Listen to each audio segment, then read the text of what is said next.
am na ci ay anecdotes yu mu ci raconté taxawaay bu ni mel jàpp ni Sénégal ku mel noonu la ñu soxla. loolu de mooy ne suñu amoon ku dul sàcc yow nag wax nga ma analyse politique. waaw déedéet léegi politicien nga ma wax. ah oui déet li nga ma wax nii moom la Serigne Bara di wax xam man je le suis pas beaucoup. mais li nga ma wax ne loolu la Serigne Bara wax bu dee moo ko wax. defatul déglu ma dama ne defatul analyse politique lay def. ah oui parce que li mu wax nii yëpp c'est subjectif. buy analyser profil yi nga xam te ñooy dégagé wu ci penc bi war a jiite réew mi mu jàpp ne Ousmane Sonko bokk na ci ñi war a bàyyee xel parce que critères yi mu dégagé mooy ni ku jub la du sàcc critère am la te bu ñu amee président bu dul sàcc xëy na réew mi fi ñu bëgg mu yegg dana fa yegg ci wàllu koom ak bu ñu amee président bu ñu jiiñ viol nag jiiñ nga wax waaw mooy moom laa lay wax rek. mais Ousmane Amadou. balaa nga ne naam ak Sonko non Amadou il faut nga wax ñu ban problème nga am dëggantaan ak Sonko. parce que aussi bëgg nañu. nga wax ñu qu'est-ce qui se passe parce que. souvent ça me fait rigoler quoi. non parce que dañuy gis say chronique dañuy gis également sa taxawaay. mais c'est à la limite très violent. virulent sooy wax ci pas du tout non ci Ousmane Sonko. qu'est-ce qui explique le fait que tey waaw man maa njëkk a taxaw ne Sonko. Ousmane Sonko, c'est le chef de l'opposition, Idriss Seck Deme. Oui. Donc moi j'ai pas de problème personnel, mais c'est-à-dire que tey boo ma laajee. ci li nga ma laaj laa lay tontu. oui. li nga ma laaj. ci lay tontu mais tontu bi nga boo ma laajee jaale la ko fële ne. non exemple la. jiiñ laa wax. waaw. il a la présomption d'innocence. mais boo ko dugalee par rapport ak lee ma wax. xam nga non amul dugal par rapport ak lee. booy waxal nit. moom loolu nag mooy analyse justement. loolu la sëñ Bara deful xam nga analyse dafa laaj aussi nga am tuuti recul parce que bëgg Pape Ousmane nekk président taxul ma naan Pape Ousmane moo fi gën a baax moo fi gën a rafet loolu du analyse ñaari exemple maanaam déedéet war na ngay sukkandiku ci njubam non moom xëy na moo dund ak moom ba xam njubam ak ñàkk jubam moom moo dund ak moom est-ce que comprendre nga li Sénégalais yi soxla mooy koo xam ne mën na yor réew mi ci xam-xam mën na ko yor tamit ci jub yooyu yëpp c'est important mais c'est pas le seul profil il y a d'autres profils yoo xam ne peut-être xëy na nit mën na taxaw waxal leen lu mel noonu. mais c'est problème mais loolu amul solo non dama lay tontu gis nga moi j'ai pas de problème particulier avec un homme politique ku mu mënta doon. yaa ngi may dégg baax ma lay wax ku mu mënta doon. mais peut-être am na lu la soof ci démarche am wala non am na lu la ci neexul wala ci taxawaayam loolu boo ma bàyyi rek boo ma dégloo rek dinaa la tontu xam nga yow fi mu toll da nga maa laaj bëgg maa tontul. mais dama lay relancer parce que relancé wu ma da nga maa bëgg a tontul da nga maa laaj lu leer Sénégal yaa ngi ñu déglu dama ne luy sa problème ak Sonko déglu ma ne la awma problème ak aucun homme politique mais li ma la bëgg a wax mooy tey boo ma laajee ci Sonko boo ma ci laajee ma tontu la c'est-à-dire que ça dépend ci li nga may laaj boo ma ne diggante Sonko ak Adji Sarr ma ne la il a la présomption d'innocence def naag deful man du ma jël de manière péremptoire taxaw ne moo def wala ne de manière péremptoire deful loolu justice moo ko war a leeral loolu du sama rôle man mais par exemple tey bu amee koo xam ne ku mel ni sëñ Bara boobu ngay wax bu dee dafay wax lu muy wax ci Sonko dafa war a teg critères yëpp loolu mooy analyse booy analyse da ngay teg critères yëpp doo taxaw rek xool li baax rek nga ne moo baax wala nga xool li bon rek nga ne moo bon parce que tey boo nee Sonko daf baaxul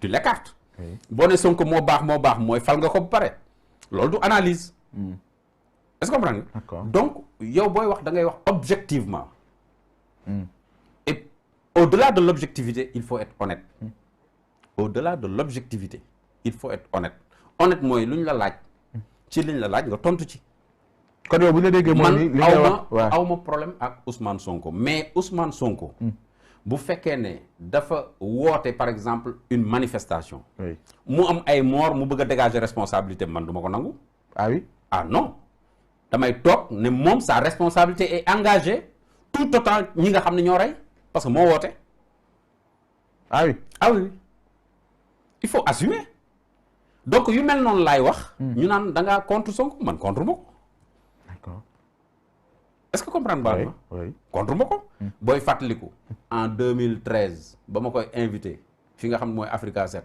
boobu ku ko xam commissaire Keita moo ko jàpp ci loxo indil ma ko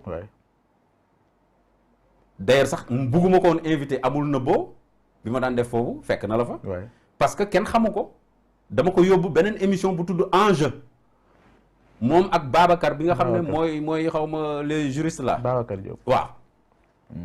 ñoom ñaar laa boole plateau parce que kenn xamu leen. waaw quand même. loolu bëgg a wax foofu.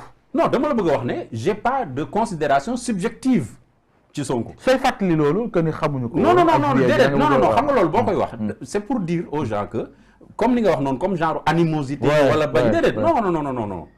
moi j'ai pas aw ma problème ak homme politique. ku mu ñëw man ku ma war a invité nit ku ma war a invité dinaa la invité.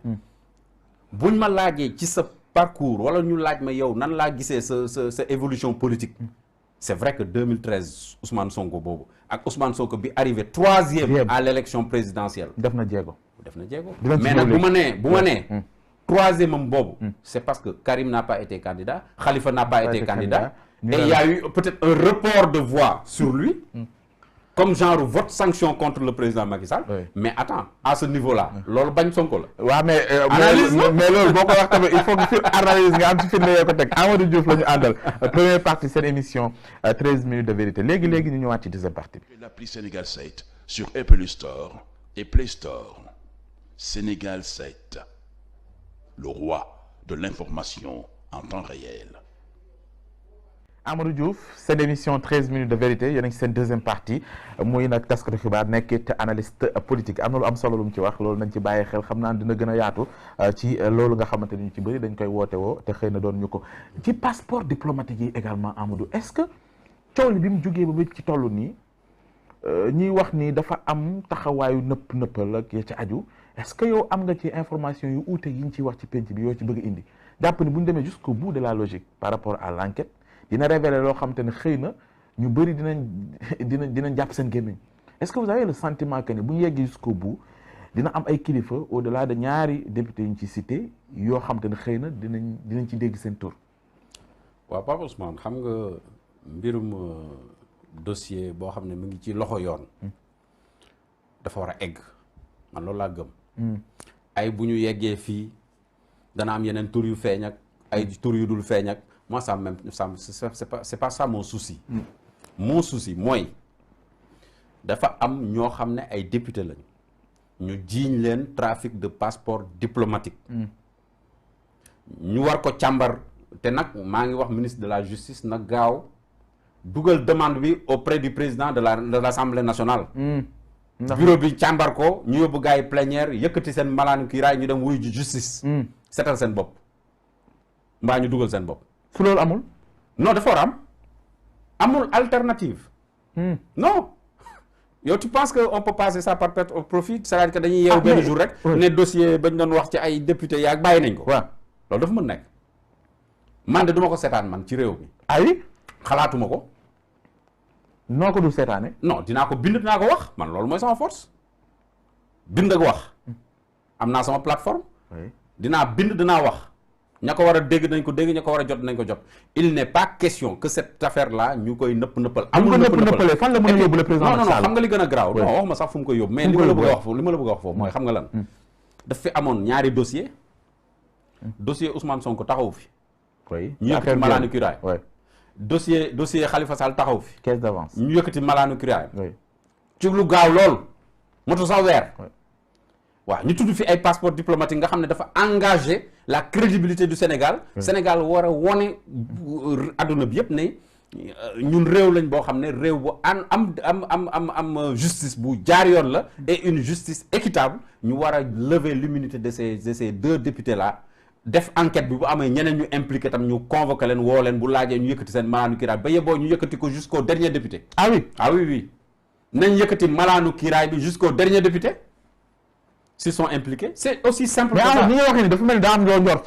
daa am loo njort que ni non daa am loo njort wala xëy na xam nga ni au-delà de ñaari ñu ciy tudd peut-être mën na gën a yaatu. non honnêtement.